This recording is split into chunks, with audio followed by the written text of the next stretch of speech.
Welcome to the HB channel. My name is Hans Beekhuyzen and in this show a review of the Denon Heos Link and amp.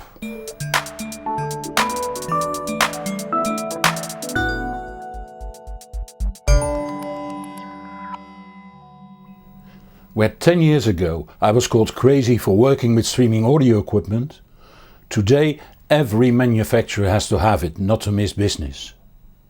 Unfortunately, the consumer is lured towards convenience rather than sound quality.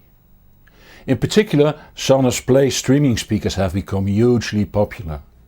These are small speakers with built-in amplifiers and streamers that are equalized to sound popular. It is no surprise that Denon also introduced their own line of streaming speakers under the sub-brand Heos.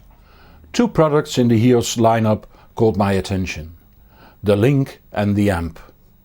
It's Denon take on the Sonos Connect and Sonos Connect amp, but with a twist. Let's start with the Link. This is not only a streamer, but also a digital preamp that can also control a Denon amp or receiver or be used with a stereo power amp. It can even switch the power amp on or off since it has a trigger output. Therefore, the interesting side is the back, for it shows the versatility of the Link. Of course, there are a network input, analog and digital outputs and a sub-out like on many other streamers. But the Link also offers both SPDIF on RCA and Toslink. There is also a Toslink in, analog in on RCA and 3.5mm jack and a USB for connecting a storage device like a thumb drive or a portable hard drive. The trigger output and infrared control signal are on 3.5mm jacks. The amp looks the same as the Link, only bigger. On the rear all inputs are the same, but the outputs, trigger and remote are being replaced by 4 binding posts. That makes sense since there is no need to control an amplifier or receiver. The onboard Class D amplifier is able to output 100 watts, considerable more than other powered streamers. The Denon Heos system works considerably different from the Sonos system. Where the Sonos uses its proprietary system that stores local catalogs in the players, the Heos system uses the DLNA standard. DLNA uses server software on a computer or NAS that indexes the music. A controller then queries that server and lets you choose music for playback. Then a playback instruction is sent to the player, including the place where to find that music file. The server, controller and player can be 3 separate devices, but 2 or all 3 functions can also be integrated in one device. The speed at which the catalog appears on the controller depends on the speed of the network and the server. The server software is available for a variety of systems, ranging from hyperspeed servers to the €35 Raspberry Pi. It might be clear that the first provides faster results than the latter. Of course, Windows and Mac server software is also available, as are versions for a number of NASes. The number of tracks that can be indexed depends fully on the server used and is virtually unlimited, which is one of the advantages of DLNA. A typical disadvantage of the standard DLNA is the inability to play Gapless.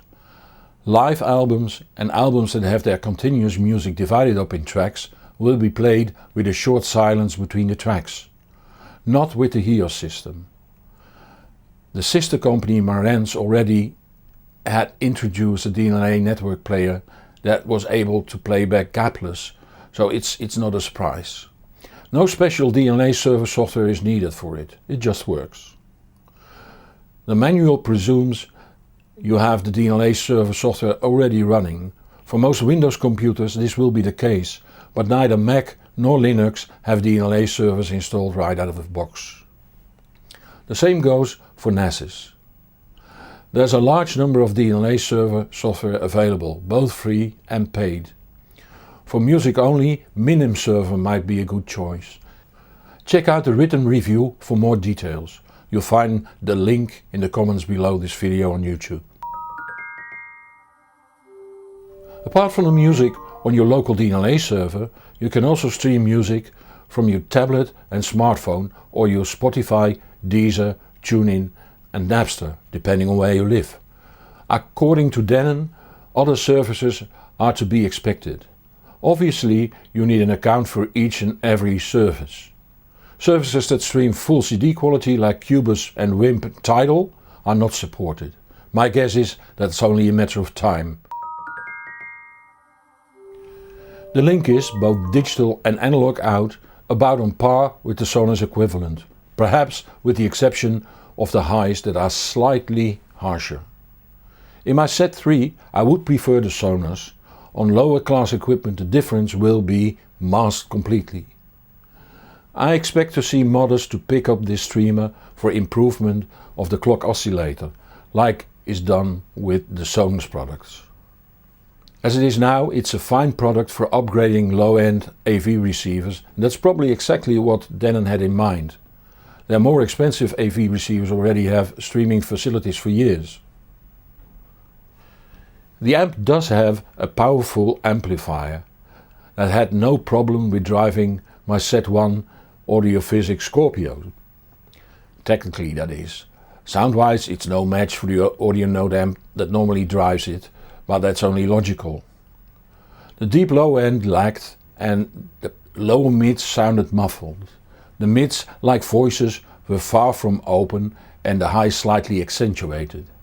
The stereo image lacked coherence, but again, this is no fair test given the €5,000 a pair price and quality of the Scorpios. The amp is better placed in a Set 3 to replace the NAD amp. Here we see the same behavior the better class D amps give. More dynamic and powerful than the NAD, but less fluent. It's a matter of taste whether you like one over the other. Remember, you only pay €150 more for a 2x 100 watt amp. Like the Sonos, the Denon Heos players are limited to 16-bit 48 kHz. Heos supports WAV, MP3, AAC, WMF and FLAC. Apple Lossless and AEFF are not supported. This means that when you want to go uncompressed, you're stuck with WAV and its limited metadata. FLAC, which is a lossless compression, is a good alternative, and most people in this class might even use a mix of MP3 and AAC. You find equal limitations in the sound quality, good enough for many, but probably limited for you, our viewer. The true power of the Link is the versatility wanted by custom installers. It offers fair audio quality for a fair price with good integration options.